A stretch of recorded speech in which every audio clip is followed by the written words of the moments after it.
that, guys, if you're sat at home, not thinking you're good enough, I want to apologize because somebody's put that there. Just see life for what it is. Listen to podcasts like this. Knocking doors down is just absolutely phenomenal. When you knock the doors down, everything's there to be had, and just believe you can do anything. Change your lifestyle today. Whenever you listen to this, change your lifestyle. Don't care what it is, just change it. This is the Knocking Doors Down podcast, featuring celebrities, experts, and everyday people who have overcome adversities, including addiction, mental health, and trauma, to live purposeful lives. And that's what Knocking Doors Down is all about. Dr. Robb, back on the podcast. What's up, guys? Good to be here. Hey, guys, listen at home. How you doing? My name is Dr. Robb, and I am a recovered alcoholic and drug addict. And man, the great things that you've done through that, the wonderful gifts that have come out of it. We're having you back. Of course, we've shared your story. If people haven't heard Dr. Robb's story, go back, check out that past episode. Still get so many people saying how much that helped to have you share your story. Yeah, he's the reason Iron Man happened. You know it. You know it, guys. Damn and right. My name is Dr. Robb. Touched on it there slightly. Man. We talk so much about trauma and trauma, the gateway drug. And after we had talked previously, I've done so much more reading there, and the stuff that you put out on your social media is so helpful. Recommend following Dr. Robb. Success after. I mean, people don't know how to find a pathway of success, and they can get stuck in the trauma and subconsciously living and repeating patterns over and over and over. Yeah, I see that time and time again when, everybody has trauma, by the way. I'm going to put that out again. If you haven't, please call me. It's the first time I've heard that in 25, 30 years.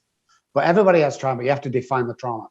So most people say to me, when we look back at their trauma, is that, oh my God, that's why I'm acting like this. That's why I keep attracting the same people, that girls all the time. It's why I keep attracting the same guy who finds out he's an alcoholic and they want to beat me just like my father did. And he says, yes, that's exactly what it is. So what you got to look at, first of all, is there's a difference between the brain and the mind. Okay. Mm-hmm. So the mind is energy. The brain is like a muscle connected to the central nervous system and obviously the rest of the body. But you have to look at both. So trauma, as a young child, say from birth to about 12, 13, gets stored in the subconscious brain, all the trauma. So what's trauma? Well, Dr. Robb, I've never been in a plane crash, or my family's never divorced. That's trauma, I'll give you that. But here's also trauma. How many times have I told you, Robb, you can't go to college like your brother. You're just not clever enough. That's worse than the two traumas I just said, because I will carry that for the rest of my life. So when I'm 20, 21, 22, and I haven't been to college because I keep hearing that subconscious voice, which makes me believe that I can't do this, is stuck there. And that affects everything that I do as a person, everything that I do. And one of the things when I got well from my trauma, and my trauma was only looked at deeply 6 years ago. So although I've been in the industry for a long time, there were certain things that I kept coming back and haunting me. Every time I see a child in McDonald's on a Sunday or Saturday, I knew it was a weekend dad. I would spend days in depression from that, or anything I saw on TV. I still can't hear children cry on TV because I left my kids for 2 days without being fed, or, we know that story. So you have to go back 6 years ago and back to the Meadows, which was a great trauma place. I think it's changed now, but it was a great trauma place. And I looked at my trauma. And then when I looked how I'd managed this far, it was unbelievable. But from that trauma, as a child, and mine was a lot of things, from not being able to afford to go on holiday or vacation with the school for 2 days at the local park, camping, as if it was a trip to abroad, camping for like $1, couldn't afford that. That comes into fruition today with everything I do. So the trauma was huge. And you have to go back and you have to address it, because if you don't address trauma, it's going to address you. Well, I've seen it so much with people, and I know myself, that, like you said, that repeating of, I seem to love toxic relationships, or I don't know that I loved it, but it was the familiarity of it. Of course. And I'm going to explain to you, it's a quick story real quick, that'll take everybody who has trauma or even doesn't understand trauma, it'll take you right back to this. So many years ago, there was a woman, a 17-year-old girl, in Manchester, England, and she was snatched off the side of the street by some guy. There was a huge manhunt, 17 years old, blonde, you know, the usual newsworthy person. I hate to say that, but it's so true. Anyway, after about 4 weeks, they couldn't find her, so they scaled back the manhunt. 6 or 7, 8 months later, police officer driving down the road, following a car, left indicator, signal light was smashed, didn't work, so he pulled him over. In the UK back then, you could search the car, you didn't need a warrant or nothing. One of the questions you ask when you pull somebody over is, hey, what's in the trunk? What's in the boot of the car? And if you can describe it, it's obviously your car. So anyway, they found a stolen screwdriver in the back of his car. So again, in the UK, they then go back to your house and go, well, if you've got a stolen screwdriver here, what else have you got back at the house? It's very likely it's your first deal. So they go back and they find all the stolen stuff, and they find a box in the corner, and they think it's got like lawnmowers and everything. And it's 12 foot wide by about 4 foot high. And this guy's like, I have no idea what that is. I haven't got the key. Anyway, they smashed the lock off and they opened the box. And there was the girl that got snatched off the streets 7 or 8 months ago. Jeez. She was beaten and battered. He took her out every day. He abused her, fed her, restroom, put her back in the box several days. And she's been there for 6 or 7 months. She was alive, but she was battered and bruised. The policewoman leant over. Everybody was in gasping and was saying, oh, I can't believe this. They arrested him straight away. They took the young girl out of the box, and the police officer put a coat round her. What's the first thing she did, guys? Get back in the box. Get back in the box. And that's how trauma works, because it becomes very, very, very Copenhagen syndrome becomes very, very comfort for us. We go back to the war, we go back to the pain, we go back. And that's why our energy will keep attracting those people, like you just said. You know, how come I keep attracting? It's because of the trauma. It affects the brain, it affects the mind, which is energy. So you send the energy off and you attract them people. It's very rare. You're not going to attract that until you change.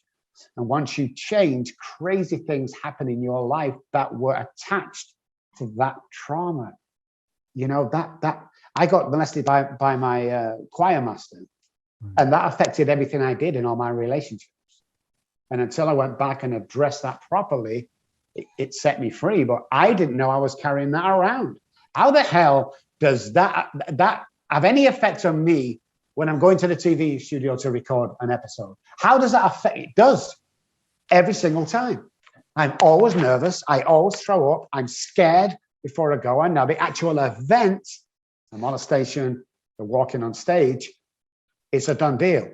That's my comfort zone. But before that, when I'm being groomed back in the day, it's the same thing today. How the hell? It's got everything to do. Because we say trauma is the gateway drug. True. What we don't tell everybody is trauma is 99% of addiction. There's always addiction. I've never seen trauma with an alcoholic or addict that hasn't been there. It's been there, and it's slight. So I came up with this phrase that people freak out over. Anything less than nurturing as a child is child abuse. Think about that, guys. Listen to this back home.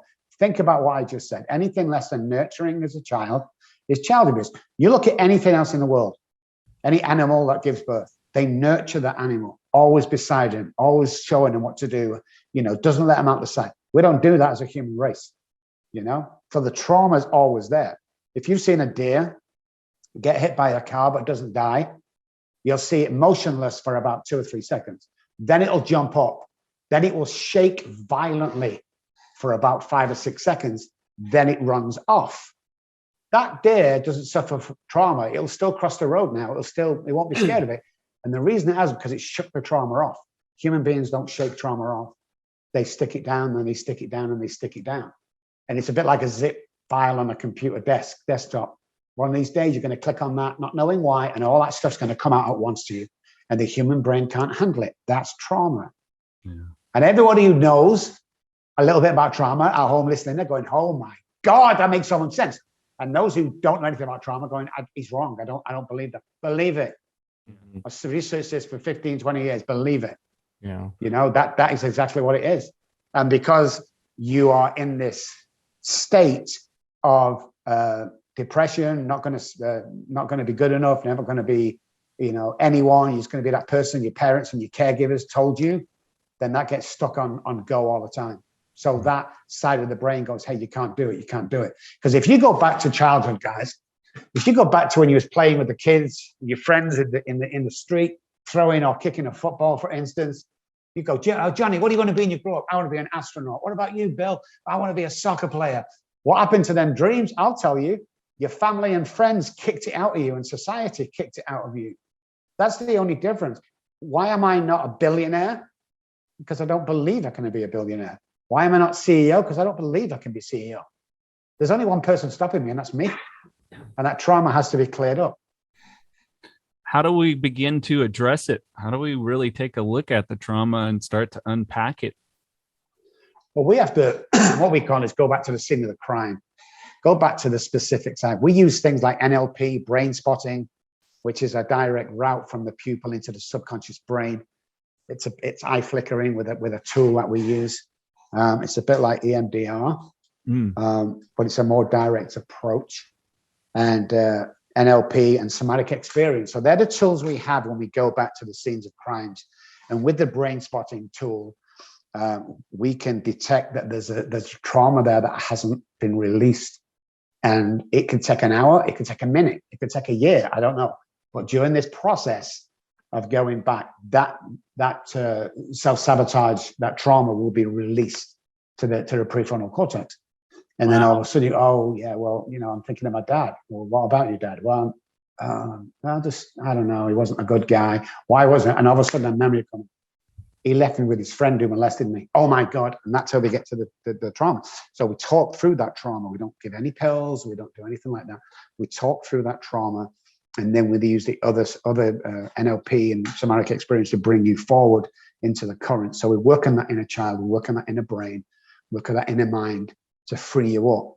That blueprint that you thought was you isn't really you. Everybody's born with $1 million minds. Stop hanging around 10-cent minds, because this is just my lot. Bullshit. It's not your lot. It really isn't. And if you're going, well, first of all, if you sat at home thinking you're not good enough, you're not going to amount to anything, I want to apologize to you. Somebody's put that there. End of story. We're born with this crazy, amazing mind. And yet people say we can't do it. I hung around guys in Dallas. I lived in Dallas for 12 years. And I came out one day to my guys and went, hey, you know something? I'm thinking of writing a book. And all of them said, a book? Stop, stupid. Can't write a book. You're not an author. I didn't write a book, guys. I came to San Antonio 2 years ago. New set of friends. I said, hey, I'm thinking of writing a book. Oh my God. Yeah. Have you not already got one, Rob? Oh my. So I wrote a book. So I'm getting rid of that trauma from the past that says you are not good enough. Show me your friends, I'll show you your future. When it comes to trauma, if you surround yourself with 9 depressed people, you will become the 10th, and the trauma increases. So go back to the word, pick it apart, bring you into a safe area, psychologically change them neural pathways from self-sabotage to self-care. So now it's a knee-jerk reaction to be kind. Practice smiling, complimenting people, because when I compliment, dopamine's released. That also, takes care of some of the trauma, because now I start to feel good, as if I've done something. Hey, you try this at home, guys. If you don't think this is true, walk up to somebody, don't even know them, walk up and go, hey, wow, nice sneakers, man. Love them sneakers. And then walk away. Turn back and watch him. As he walks the opposite way, he's looking down at his sneakers. You've just made his day. All this stuff relieves you from your old trauma, because you will be trapped if you don't identify it. So the identifying is really important. Again, I was never molested. I was never this. That's good. That's awesome. But let's look at the trauma while you're still doing this. Mm-hmm. So for instance, me and my brother are stood on the kitchen table. My mom walks in. We're not supposed to be on the kitchen table. And she says to us, and my brother hears, get down off that table. Stupid idiot, get down. I freeze and he jumps off. Because what I've heard with my self-sabotaging trauma and brain, get out of that chair, you stupid idiot. That's what I hear. So then traumatic brains are mixed with alcoholism, that's hereditary predisposition, okay, creates distorted neural pathways. And distorted neural pathways is different. I hear things different than other people hear. Do you still struggle with that? This is the only thing I struggle with today. Couple of things happening today. First of all, I did something and loads of people called, texted, everything, said you was amazing. Hundreds of texts and messages. One guy said you wasn't, you're terrible. You should give this up. You're a waste of time. I'll still focus on that guy for 2 or 3 days. I've just let it go today. So I know that's always going to be with me because I want perfection all of the time. But most of the stuff I've worked through, even since I met my wife. She says you're a different person because depression was my middle name. Sometimes I'd come on, I'd work with some patients, and the rest of the day I'd spend in bed depressed and couldn't even get out for dinner. Nobody sees that side of me. But that's what the trauma, the effect it was having on me. You know, before I walked on stage, it was like, what the hell am I doing here? I've got who am I? Gee, the pain for the, oh my, and I start to freak out, you know? So it's kind of a, not only repetition strengthens confirms when you want to start being successful, and anybody can be successful, your definition mounts, but anybody can, is the fact that you can change the brain, you can change the trauma. It's called neuroplasticity, something I specialize in, is that you can change it one by one as these come up to get a better life. And once we clean 90% of the trauma in the past, the little things, not the big things, and what happens is we open our mind up to success. How do we start to, is there any? Open our mind up, please. Yeah. Open our mind. What can we do right here for everybody listening via Zoom? Open us up, our minds. For the future or for the trauma past? Trauma past. Trauma past, yeah. You need to start being kind to yourself, first of all. When's the last time you stood in the mirror and said, I love you 10 times? We're stuck in the subconscious brain. When's the last time you took a day off and be kind to yourself? When's the last time you put, hey, you can't speak to me like that. I have boundaries today. Put some good, strong boundaries in. And the stuck in the subconscious brain is absolutely amazing.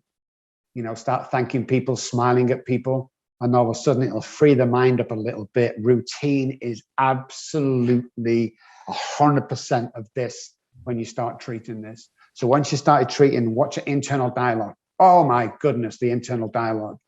Never, never, never say stuff to yourself that's damaging.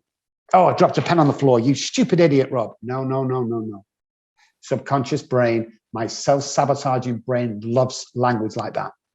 Because when that's going to come back into the prefrontal cortex, the answer part of the brain, when I go for that job, that girl, that house, that car, is you stupid idiot. It's going to come back. So try talking to yourself real positive. I'm going to do this today. I've got my list. I've got 5 things on my list because this is what I do every day. And most of my, well, all of my patients and most of the guys I know, right? 5 things today. It's 9 o'clock in the morning. We're going to have this. Okay. First one, make bed, check. Second one, I'm going to meet my friend, check. Then I'm going to go to check. If you do all 5 of them that day, you'll have a changed personality the day after because you've just succeeded. Small successes in a row make big successes and change lives. And you have to remember, guys, that you are the one to change people. Not only yourself. Once you change yourself, it's amazing. Everybody wants leaders. Everybody wants people that can follow. Everybody needs a kind word. But you can't get there till you start being kind to yourself and practicing these things. Internal dialogue, watching your boundaries, be impeccable with your word, do everything you say you're going to do, and walk with confidence. You know, because I tell my patients this all the time. First session, if me and you could swap places for 3 minutes, all your problems would be over because you don't see what I see. And when people hear that, they go, what? Wow, yeah. Nobody sees himself as other people see. Otherwise, there would be no depression. There'd be no self-sabotage. There'd be no trauma. You're freaking amazing, you know? But we have to sort this stuff up. So all of them put together, make sure you see a great therapist or doctor, not just somebody who's like your normal doctor you go to. No, don't even make the appointment. Waste of time. Somebody who specializes in neuroscience, in new science, in the human body, central nervous system, and trauma. Once you get there, these little things I just mentioned starts it off. And once you start to be successful, the good neuropathways, repetition, strengthen, confirms again, will click in. And the idea is to click that on. So the other, for those guys that are watching, this is amazing. But for those guys that are just listening, I'm sorry. But this is my trauma. This is my self-sabotage. and doing the things that we're told to do and working on your thing, working on your confidence and letting go and speaking and internal dialogue and that stuff, we get stuck on there. Now you see this, he's still here. The self-sabotage, I'm no good, it's going to be still there. And when that comes out, as you go along, is the one person, the one thing you do wrong, the black spot on the piece of paper. So you don't have to do this. You can do this because you recognize this. The guy that said it was terrible, I recognize that. You know, I recognize that that's his problem. It's not my problem. Right. What he wanted to do probably is get up on stage in front of all these people and do what I do, but he can't. So the only way out to bring somebody down is to mimic them or put them down with a few words. And that's the hardest thing to do. So all the tools are there. It's just repetition, repetition, repetition. And that goes to the basal ganglia. It's our repetition part of the brain. Well, if you've been traumatized like hell, molested by the priest, left abandoned as a child, don't know where your next meal's coming from, dad was an alcoholic, that's your mechanism in the brain going round. That's all you will do. And hey, you'll get a moment of clarity where you stay sober or you go for that job and it'll be awesome. But you know something? You've got 95% of the brain working against you on this basal ganglia part of the brain. You need to chink into that and replace it with stuff that's amazing in your life and getting better every single day. And that's how success is for everybody. One of the reasons why I still do what I do today and do all these shows and work with people is I hate to spoil this for everybody, but I'm nothing special. I just understand trauma and I understand addiction, and I'm nothing special. If you want to be a millionaire, go be a millionaire. If you're unhappy in your marriage, get another wife. But understanding trauma and understanding addiction, that's pretty special, right? It is, but everybody can learn that. You know, sure. The information is out there. It's not in your face out there because most talk bullshit about trauma. But there are Peter Levine and all them guys out there that are doing the right thing. So you can self-educate, but you start with slow steps. You're not going to change your mind overnight. It really isn't. Right. The hypothalamus part is telling you to self-sabotage.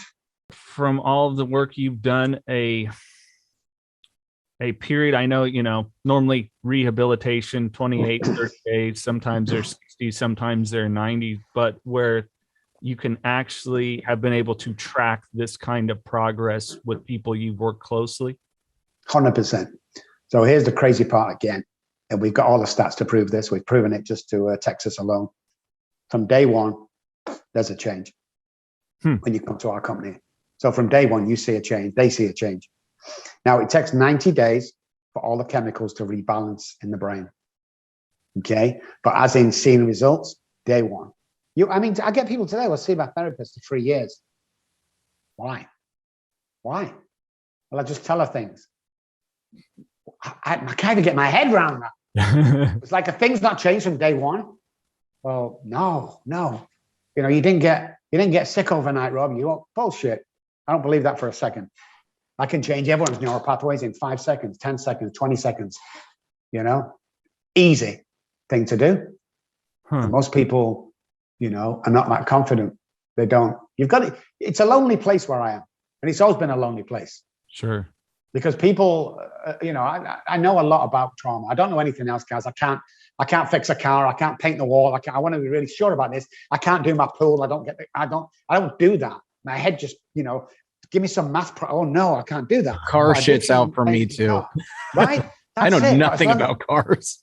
This is just me hitting my speciality, hitting my niche in life.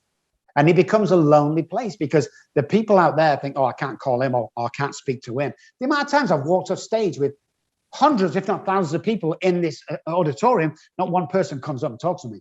Because most of them think he's unapproachable, and here's me dying thinking nobody loves me. So it becomes a lonely place. So when I'm in this lonely place is like I become adamant and I become loud and I'm in your face and I'm not recovering quietly. And I want to bless somebody every time I leave the house. Every single day I bless somebody. Whether that be monetary, that's good for my mental health. It's good for my past trauma. It's to show what a great person I am. Everybody's great people. But we get stuck with this basal ganglia saying, you're never going to be blonde enough, thin enough, tall enough, or rich enough. Because I'm always chasing. Do you know what, Janet? If we just get $200,000 in the checking account, I would not worry ever again. 2000. Well, listen, well, you know, when I said 200,000, I know we've got that, but you know, 250,000, $250,000. I mean, if we got it, no, still, because that's the brain, and you have to understand that brain, understand how to manage that brain with your mind. Ever heard the saying, I made my mind up to do it? That is so true. The energy inside, the mind tells the brain what to do. And the mind can get stimulated with the right words and the right actions around somebody. 95% communication, non-verbal. So what I do in front of somebody, you're going to copy. It's the mirroring part of the brain. And by the time you leave my office on the first day, we're right there. You feel 100 times better. You don't know why. That's the NLP side. But you feel absolutely amazing. And then we say crazy things like, and we stick to it. If you relapse, by the way, Johnny, whilst continuing to do our program, we'll refund your money. That's a slap on the flipping brain. Yeah. How's that even possible? Because you're possible. Anything's possible. I mean, I take guys that are normal guys that want to become a little bit wealthier for their family. Do you know what I do? I take them to the Porsche dealership and I sit them in the Porsche. Then we go to the big $1 million houses and we walk around them as if we're going to buy them. What I'm doing is priming the brain for success so that when he does buy that car, because he will, when he comes to this company, he gets to the car in this brand new showroom and he sees the car and the brain doesn't go, holy shit, what are you doing? The brain goes, oh yeah, I recognize this place. Get back in the box. I recognize this place. It's pretty cool. You get in the car and you drive off. Success, success, success. There is no reason for failure once you know how to attack and once you understand how the universe works. The only person that's stopping you is you, 100% you. How do you, because I feel the same way you do where I don't want him to stop talking. I'm sorry. Well, keep going. This is therapeutic for me. I'm sorry to interrupt. Is your book on audio? Is it? No, I've not had time. It will be. I think I'm gonna go to sleep to that. Smooth, right? Every night I am going to put myself to sleep to that once it's on audio. Please let me know. Yeah. I want a copy. Yeah, I will. But it's true. The more things you hear, the more times you hear this, the more they start to believe. If I told you a lie right now, if I just told you a lie, you're either going to believe it or not. Yeah. If I tell you often enough, you're going to believe it. But guess what? If I told you real often enough, I'm going to start to believe it. Psychology 101. Sure. What we hear is what we become. What we see is how we feel. Once you start under that somatic experience, somatic side of your body, you realize you have to be careful what you say. You have to be careful who you hang around with. You have to be careful that you have strong boundaries around people. And you need to believe that you can succeed in anything you want to do. And you know, a few years ago, when I told people this, they always say the same thing. Well, I can't be president of the United States. Well, I beg to differ.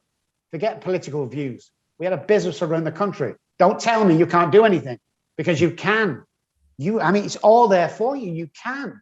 You're no different to them guys, apart from one little thought pattern. That was, he believed he could do it. And you don't yet. Let's talk about the trauma brain and boundaries and developing them, because so many of us with traumas, they stripped away that sense of boundary, that sense of self, and that it's just speaking from experiencing, looking outward for solutions for inside problems. Yeah. I drank. One of the reasons I drank is to feel the way you looked. I'm going to say that again real slowly.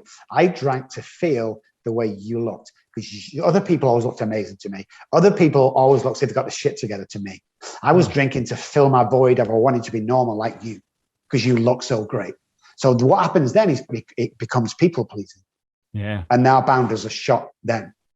What you have to remember, guys, is two things. Yes or no is a full enough answer. Mm-hmm. But we want to explain ourselves, especially alcoholics and addicts. Hey, Rob, you went to the thing tomorrow? No, I can't go. But let me tell you why I can't go. Because my dog, she has this dog, and I have to go and the cat.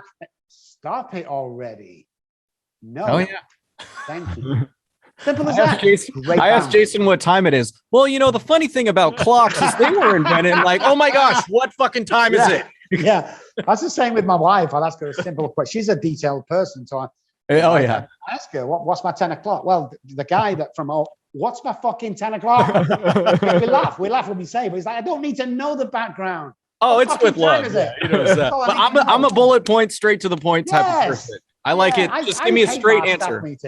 Our staff meetings are just like, well, you know, Johnny's doing, you know, well, actually he went to have his haircut last night. I don't give a fuck what he went to do last night. Is he going to die or not?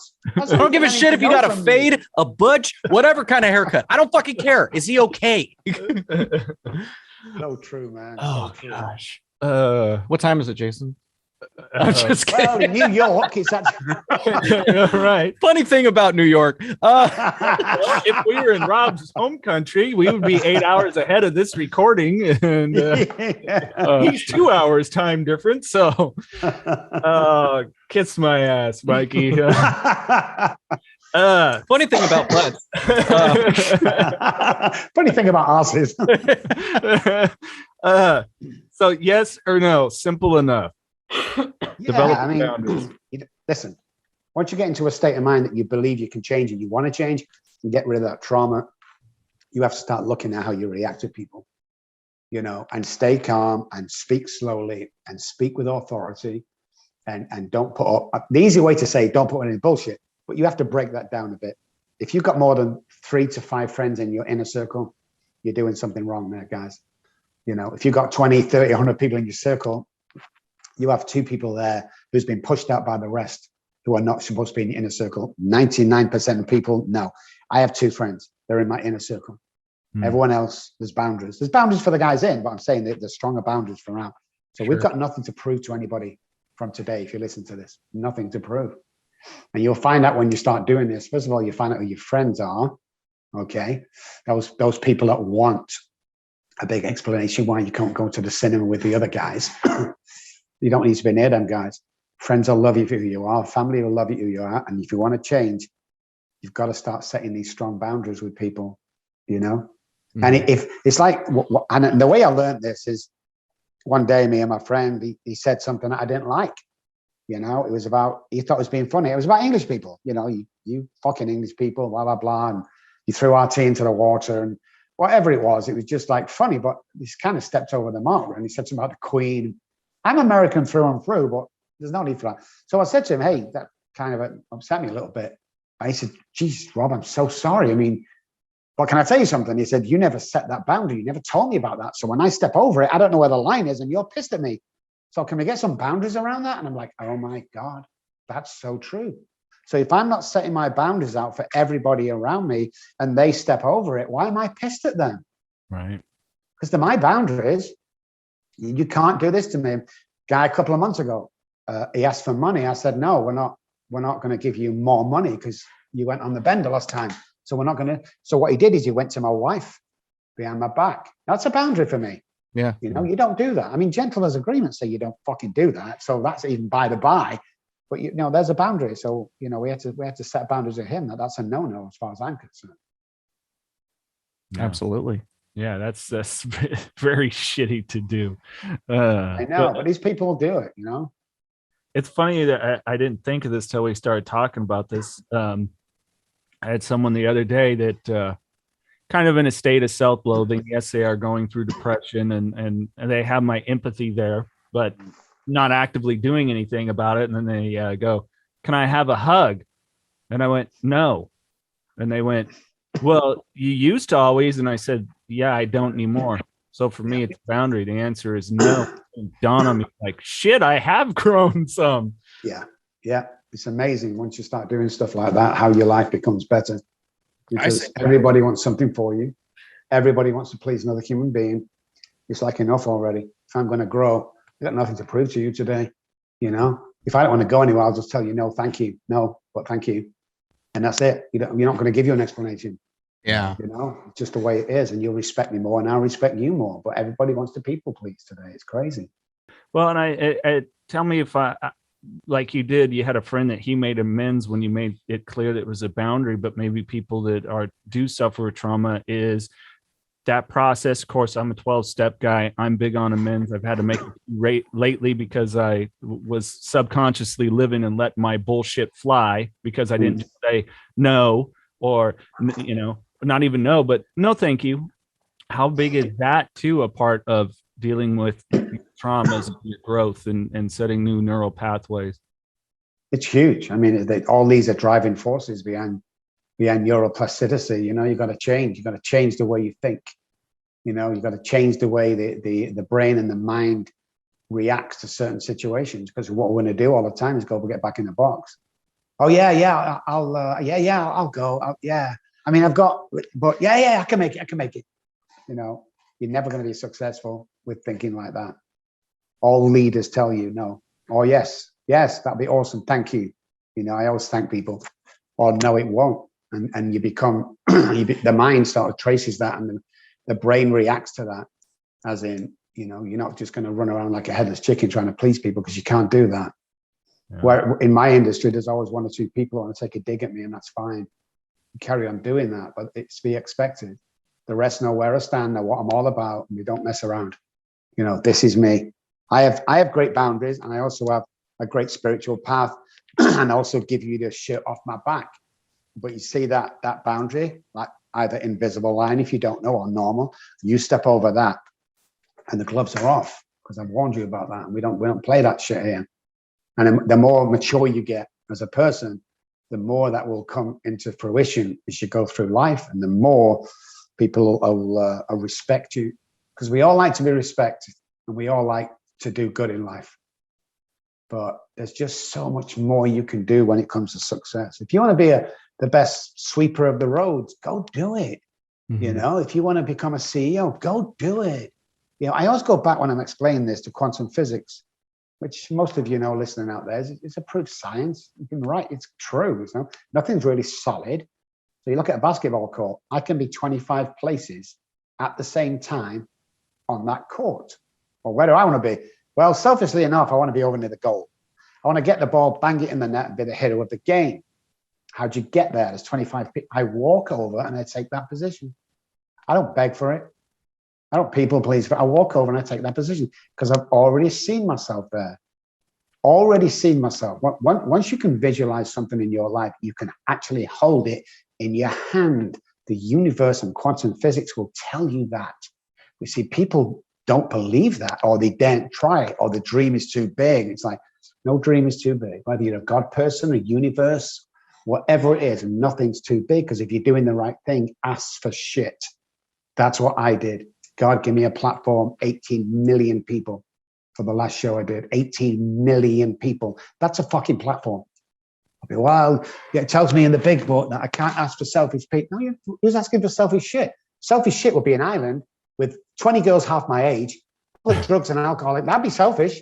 Mm-hmm. What I'm doing is reaching people. What you're doing is reaching people. What other people are doing are reaching people and helping people. It's when you start getting this shit, you start being successful, and you look down on the others and go, well, I used to be there, but it's nothing I can do for you now. You watch how much that shit disappears. This is a constant blessing of other people, a constant belief, internal dialogue. I'm amazing. I can do this. I love you. I'm phenomenal. These are the new neural pathways that will go with you time and time and time again. And with the work, the old ones will go out. Don't tell me you can't be successful in 2022. You have everything at your fingertips with the internet and everything else, all the apps, everything. Don't tell me you can't succeed in anything that you don't want to do, because I don't want to hear it.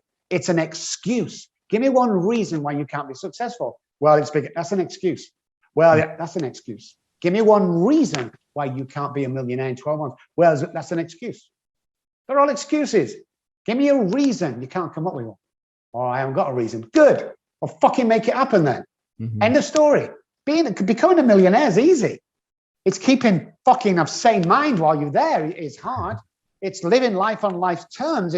It's carrying on. You know, money doesn't change people. It enhances what they are.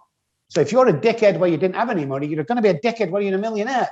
Mm-hmm. It doesn't change you. It just enhances. So if you're a kind person from the heart, and I was giving back like us, $200,000 last year, for instance, we give back to communities around the world, especially in England and the US of A, of course, then these are the things you must continue to do. That's why there's over 130 must words in the 164. You know, there's 351 God words. It's over 100 promises. All this stuff is meant. And I've got to tell you, in all the addiction work I've done, in all the colleges, 26 years, I think, of college, universities, and schools that I've attended, 18 of them was purely for addiction neuroscience. One of the best pieces of literature I've ever read pertaining to the alcoholic recovery is the first 164. And we know, even the guys who have 12-step meetings know what I'm talking about, because the answers are in there. But it's the way you read it and the way you understand it, just like life and being successful. Step one, and I quote from the early days that we admitted we were. We were. I'm not powerless over it. In fact, the book says I have a defense against the first drink. So just taking that reading and going, holy shit, oh my God, it's a past tense word. And you look at what you're trying to create today, it's like, do you really know what's going on? Have you cleared your trauma? Do you know what success is all about? What does success look like for you? A success might be just a great father for once in your fucking life. That's awesome. Let's go and do it. Let's set out a plan to make sure that happens with milestones and KPIs, and make sure in 3 weeks' time that we're there. This isn't a yearly deal. This is an overnight deal to set these things going. You know, be your own influencer in life. Don't look to anybody else to influence you. Everybody has a niche. I found mine.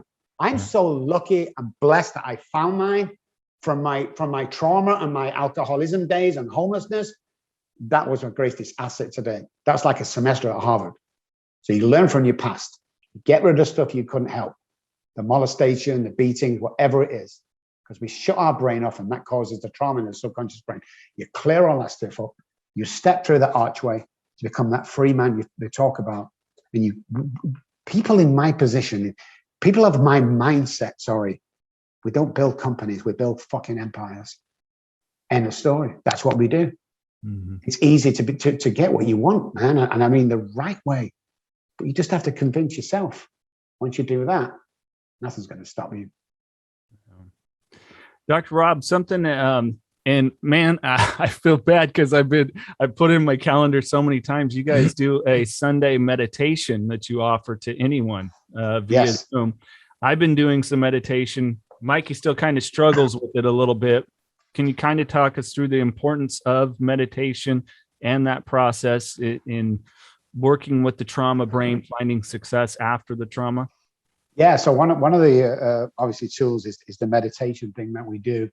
In the meditation, in a blissful state, in the state that some people can go to. At first we can't, because my mind's all over the place when I first started. You get into that peaceful situation. Not us personally, we as a medical fraternity have taken brainwaves, and meditation state is a bit like the first couple of minutes as you die. Your body starts to slow right down, because the brain and the head still works 3 minutes after you're dead. There's still electricity showing. So you can get to that state where every bone in your body is relaxed. The central nervous system is relaxed. The breathing, very important in life. Nobody ever takes a breath properly. That's a full breath filling up the lungs. We only fill 10 to 20% of our lungs every single day when we breathe.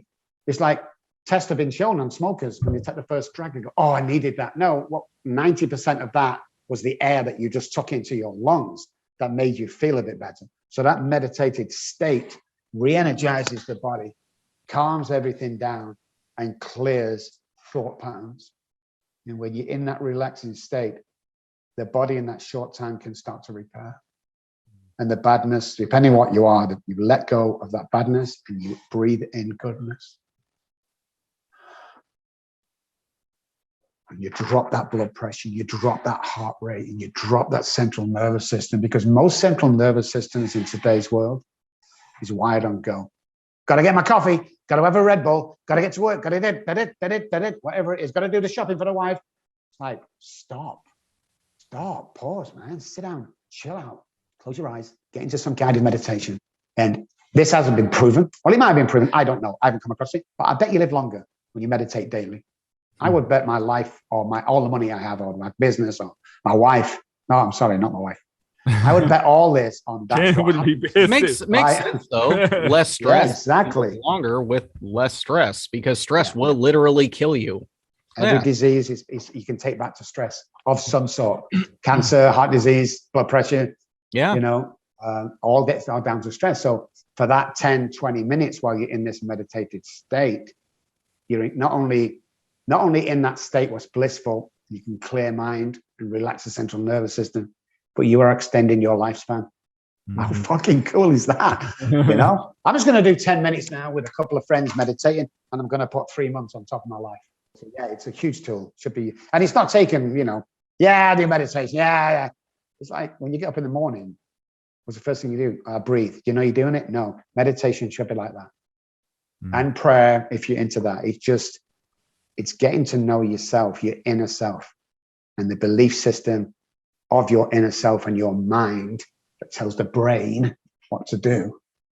And that central, you know, gathering of that information while you're in that state is vital to success, without a doubt. Do you have any tips for one of the things I've been working on, writing out my values through my addiction and through really life in general? I never really took a look at values. Is there anything that you do with any work or things that you can lend maybe to people when they start to define that? Because for me, the importance of it was who I am and who I am not going to have in my life. Yeah. That tied into boundaries. So for oneself, this is what I ask to tell my patients to do. So again, it's really hard to value your values personally. I can't do it. So I did, and tell my patients to do. You go to 3 of your closest friends and ask them, what value do you see in me? What's the value you individual people see to me? Because when it comes back from another human being, we believe it more. So it's a bit like the wife or girlfriend. You know, you need to do this. You need to see a doctor. You need to do that. Never, don't do it. Don't do it. Somebody else goes, Rob, I think you need to see a doctor. I'll phone now. It's like the people that are real close to us, almost self, we don't listen to. But for your closest friends around you, ask them, what value do I bring to this group, this friendship? Can you name 3 values that I bring, or 3 things that you see in me that you think are amazing? Once they write them down on paper, there's something magical between the brain, the forehand, the hand, and the pen and the paper. It goes back generations for biblical days. Something happens, and when you see that in writing, it's so amazing. It really is. And then you can add values to that. You can't, it's very hard to add a bad value without knowing you have a value. So it's a bit like getting a job without a job. You know, it's that kind of mindset that if you've got a job, it's easy to get a job because you have the mindset. People go, well, it's just easy. Why? I ask them why all the time. Why? You dress different? No. You're more confident? Not really, no. It's the mindset that you're already self-sufficient. You already can run on yourself, in a position where you don't really need this job, might be a little bit more money. Whereas if you're desperate, once you get into that desperate state, things usually go wrong, you know, because the mindset will tell you you're not good enough. And the eagerness to get there, the people pleasing will show. And them guys get rejected out of life. So the meditation, the value of one's worth is very important, but you can't tell yourself this. I can't go into a guided meditation on my own. I've got to have somebody else or a tape to do it. I don't know my value of me. What's my values? Well, I don't know. To start, when I was first doing this, I don't know my values are. I mean, I know that I don't want this and I want that. But how do other people see my values? And once they start to tell you two values, give me 2 for 3 people, then they can't start to assess what I want in life, what other people see in me, how they visualize me. And that gives me the confidence to set these boundaries out of what I want in my life and what I don't want in my life. Because many people think I mix with, just because I work with the A-listers, that I mix with them. No, I don't. That's not where my value lies. My value doesn't lie in someone else's success. Although I will do everything. And there's only a few of us that do this, you know, they say they do, but it's very hard. You know, I will do everything I can do to make you successful, just like me, or as successful, or more successful and richer than I am, because that's what it's about. This is not a selfish thing. I don't, oh, this guy's a lead guitarist from such and such drink. To be honest with you, I don't give a shit. Yeah. When Eddie Van Halen came to us and it's open, you know, he said I could tell you this. Well, maybe when I first saw him 16 years ago, I think it was. When I first met him, I had no idea who he was because I didn't want to know. Oh, this guy is, yeah, I don't want to know about that. He's a lead player in a band. So fucking what? I'm a bass player. There's no difference, you know, because that's one of my values is I don't feed off your success. I feed off my own success. And he said to me when I first met him, Dr. Robb, and I said, yeah. He said, I'm Eddie. I said, oh, good to meet you, buddy. He said, shouldn't this be the other way around, that you're recognizing me? From the first thing he said to me. And I said, well, I guess so, but you came to me at the end of the day. So that was one of my values, is I am worth every single cell in my bone is worth today. It's worth for me. My values are pretty high standard today. The only downfall I have is with work is I expect everybody to be as hardworking, right on the button every single time. And most people are not, because it's not their company. It's not their lifestyle. I don't suffer fools. That's one of my values, is I don't suffer fools. If I do this, I expect you to do the same. It's like, if you want to look at one of your values, stop texting people. See how many people text you first. That's a great one. But you got 50 friends on your list. See how many people text you first over a week. I'd be surprised if more than 3 do. Yeah, you nailed it. It's crazy, isn't it? But that's the stuff we fall into, and we think, oh well, it's just, got to be liked, got to be, if you go to bed at night time and the last thing you look at is Facebook, and the first thing you do in the morning is look at Facebook, you're not making a decision about that day. You're distorting your brain straight away by going, oh my God, she said this, and oh my God, I've not got 100 likes, and you're setting out the day for failure. Who gives a shit what people think about you? Who gives a shit how many likes, unless you're making a living out of it? Right. Who cares? They don't like your point of view. That's fine. There's billions of points of views. Take one, beautiful, go run with that. But for me, it's working. Yes, sir. I would say so. Mike, you got any more questions for the doc? No, I just want to hear him talk again. This is like so therapeutic for me. I know I've said this last time and I'll say it a million other times, but I get just lost. Like everything you're saying, I'm like, fuck, you're right. Yeah. You're right. Yeah. I know. I just needed to hear it. Yeah. And I was the same when I first, came around, is getting sober and stuff and learned about this, is every time this mentor said something to me, I'd like, shit, that makes so much sense. Mm-hmm. I didn't even have to believe me. It's just like, wow, that makes sense. I'm going to try that. And I tried it and it worked. It's like, these are simple. Why am I living in this hell?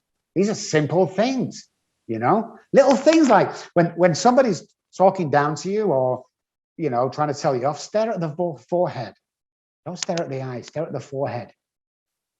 Within seconds, he'll start to lower his tone. Then he will feel belittled. I'm telling you, try it out the next time someone tries to talk down to you or tell you off. Just constant look at the forehead, nothing else. Just stare at the forehead while he's talking. And his thing will come right down. It's all crazy stuff like that. Remember, 95% of communication is nonverbal.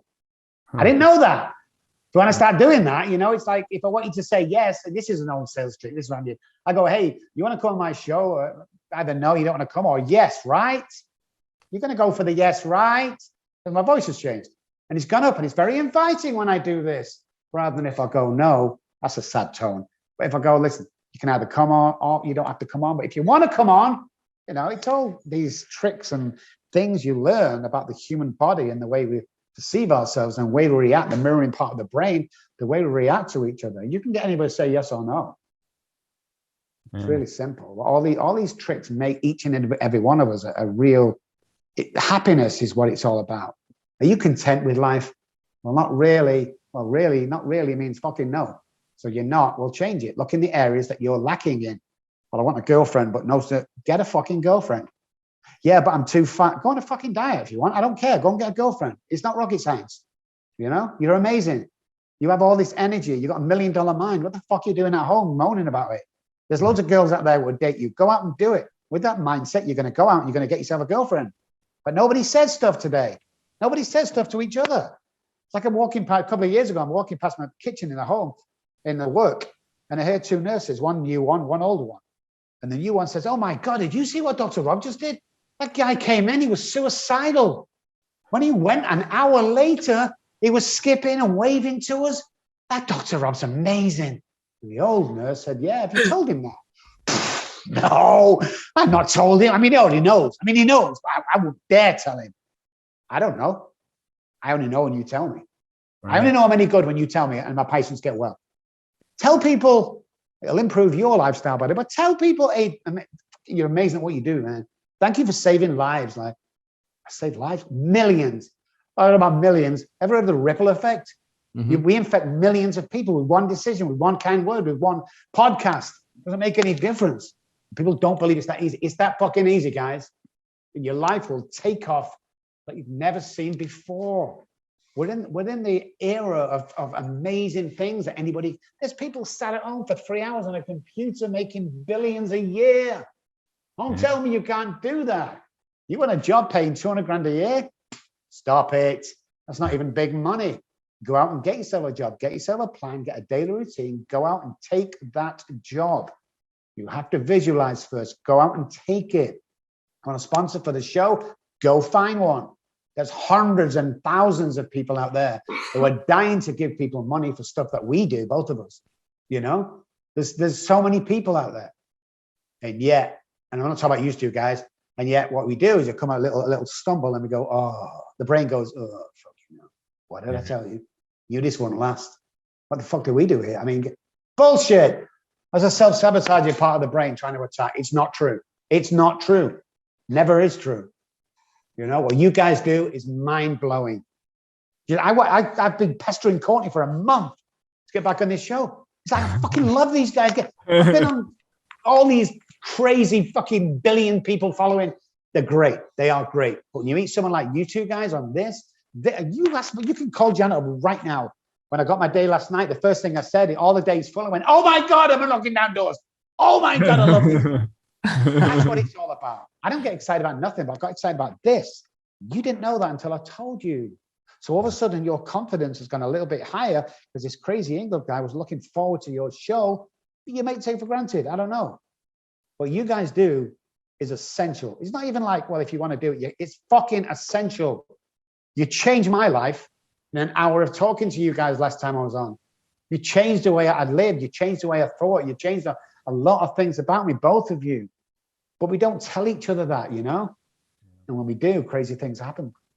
Well, Dr. Robb, I'm gonna speak for myself, maybe for Mikey. I know that our last talk I've revisited multiple times, and then of course, you know, talking with you not only on social media, but you know, being able to shoot you a text and just telling you, hey, have a good day, Doc. Appreciate you. You know, beautiful. I love them things texts. mean a lot. And you know the crazy part as well, when you send them texts, it's the right time that I need to read them texts. Huh. It's the craziest thing. You know, it really is a crazy. Many times it happens to me, but yeah, it's beautiful, man. Absolutely. Thank you for everything you guys do. Yeah. Thank you. Thank you, Dr. Robb. I don't know. Should we do any fun random questions, or will we just? It's not the time. Give us a couple. Give us a couple. All right. It's very quick. All right. So I have to edit this down to 40 minutes or something, but fuck it. We'll put it out there. It's too fun. Of course, I love seeing all the photos you post, you know, jamming out or jamming with people. What are some of those fun people that you've been able to get up there, slap the bass or guitar or whatever that maybe we didn't talk about? Well, we talked about Elton John, David Bowie, Queen. We talked about all them guys last time I was on, I think. Yeah. I've got a latest photo I'm going to post. I was in a music shop and this guy comes in. I'm looking at guitars and he is as well. And he's a lead player and I'm a bass player. And all of a sudden we got these two guitars up and we started playing and it was phenomenal. It was just like we just gelled and we shook hands and swapped each other's phone number and names. And then when I got back in the car, I thought, I'll just check this guy. He's probably a businessman. He was a lead guitarist from Blondie. Oh, no way. Yeah, Tommy. Yeah. And it's people like that I love. Just to, you know, that when you get that music thing going, there's only one musician understand that. You get that connection. Yeah. No, that's the beautiful thing about music. You know, it's the universal language. Yeah, definitely. I asked this question last time and your response was Hitler, but I want to ask the same question. Who else besides him would like to have dinner with? Anybody in the world, dead or alive? So anybody listened to the show for the first time and not the last show, I want to tell you why Hitler real quick. Yeah. Explain that. He changed people's minds. That's all. What he did was horrible. I don't believe in him. I think it's a piece of shit. But his mindset was phenomenal. I just want to say that. Right. So who else would I like? I think, to be honest with you, today, if I'm looking around to see who it would be Trump, to be honest. Mm-hmm. And again, I have no political views whatsoever. I don't give a shit. I hate the way people are divided in the country, but the mindset, the playing of the games, the nicknames for other politicians, live on TV. Genius. Right. Because as soon as you come out with the little whatever it is, and you know, Johnny this and Lion Ted, they were done. From the first time on, they were done. Yeah. And I said to my wife, they're done. I said, no way, he's got like a 1% chance. They're done. That's how clever that guy was at mind games. So yeah, it would definitely be him. Nice. I'll be damned. So one of the things I love seeing is you've taken really just activated into your health, especially your physical health. I'm loving seeing it, looking good, you know, slimming down. The guns are coming back out, you know. 22s. What 22s, baby. What maybe advice can you kind of lend to people that you know, because it's such a huge part of our mental health, and I still struggle getting that going, that you can kind of lend for advice on that, taking onus on your physical health? Well, do not diet, whatever you do. You know, diet plans do not work, obviously. Eat healthily, one meal, eat, you know, instead of having fries at lunchtime, have a salad, that's all. Instead of having a bar of chocolate at night, take a pear, that's all. And then the rest of the day, do whatever you want. And then next week, take it to 2 days where you try and eat sensible. Maybe 2 meals Monday, 2 meals Tuesday, you're going to eat sensible. That's what I did, you know, and it's just sugar-free as well. Your mind absolutely becomes clear and but I did it for one reason. You know, I used to be a bodybuilder. When I stopped bodybuilding some 25 years ago, I started to put on weight and I got to 310 pounds. And although I had kind of muscle underneath, it was covered by this horrible layer of fat. My stomach was 44-inch waist, you know, 310, 315 pounds.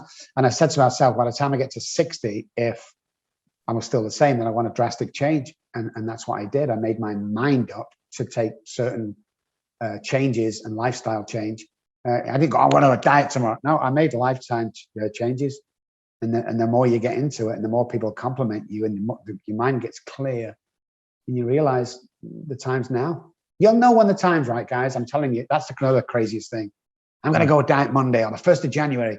Stop setting yourself up for failure.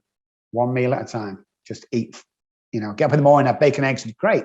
Lunchtime, instead of having fries, have a salad. Nighttime, have steak and chips and everything. Just one meal at a time, change. That's how it works. That's what I'll tell people too. I'm like, literally, because not everybody asks me for but the people that I do talk to about it, I'm just like, just cut out soda. Eat what you're continuing to eat. You know, do what you do. Just cut out soda. And then after that, okay, cut out the fries. Everything, eat a burger, do what you want, just cut out the fries. And, you know, that's just like you said, as far as how you do it. Do a salad. Yeah. The body and the central nervous system and brain hates changes to start with. So why would you go into big change? Okay, I'm only going to have like 100 calories today. It's not going to last. It's not. Well, our nutritionist is a great believer in, you can eat McDonald's every single day and lose weight. You just have to watch your calorie count, you know? So you can't eat 5 times a day. But if you want to stay under 2,000 calories, there's food you can eat that you can stay below. So she's a great, and I saw a nutritionist on TV once, and this was amazing. He had 3 plates of food, breakfast, lunch, and dinner. And he had his food on everyone. He did not change any food. What he did is he swapped the food around from the different times they were eating it, and you lost weight over it. So again, not the diet, that's it, salads from now on. No, make a change. The stop soda, huge. I've heard somebody there's a guy, lost 30 pounds by stopping soda. That's crazy.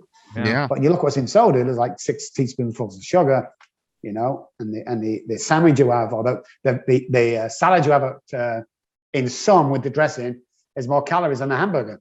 Oh yeah. It's just crazy. Oh yeah. Well, it's crazy too. Like I stopped doing cardio and I lifted more and ate more protein and I cut out cardio completely.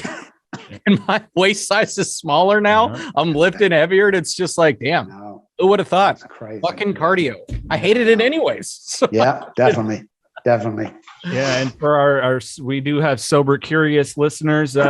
Continue to limit or totally cut out the alcohol altogether. Not only are you going to think clear, sleep better, but guess what? You're going to lose weight too. Because what do you think alcohol is in addition to poison? It's fucking sugar. Exactly. Little changes. That's all that matters. Little changes. Well, Dr. Robb, as if you didn't drop enough information and inspiration on us, any words you want to leave people with? that, guys, if you're sat at home, not thinking you're good enough, I want to apologize because somebody's put that there. Just see life for what it is. Listen to podcasts like this. Knocking doors down is just absolutely phenomenal. When you knock the doors down, everything's there to be had, and just believe you can do anything. Change your lifestyle today. Whenever you listen to this, change your lifestyle. Don't care what it is, just change it a little tiny bit. Whatever it is, just change that mindset as you go along, and you'll become successful. And again, what does success look like for you? Success at one time, me, was to see my kids once a week. So yeah, just believe in yourself, guys. Everybody else does, by the way. If we could swap places for 2 minutes, all your fucking problems will be over. Believe me, they'll be over, because we don't see ourselves. So believe in yourself. People like you. People love you. Just love your fucking self. Everyone loves your life, by the way, apart from you. Hey, Dr. Robb, we appreciate you. Thank you. Thank you so much, guys. Real quick. Yes, sir. Jason usually asks me, you fucked it up. He usually asks me one thing at the end, and I say, no, I'm going home. But I just wanted to say real quick, thank you. Thank you for your time. You're amazing at what you do. I look forward to our talks, and you're great. Thank you for being you. Man. We appreciate it. Thank you, man. Appreciate it. Oh yeah. All right, Mikey, anything else? That's what I wanted to say. That's it. Yeah. I'm glad you did. Thank you, man. Thank you. Anything else? No, I'm going home. All right. On that note, keep knocking doors down.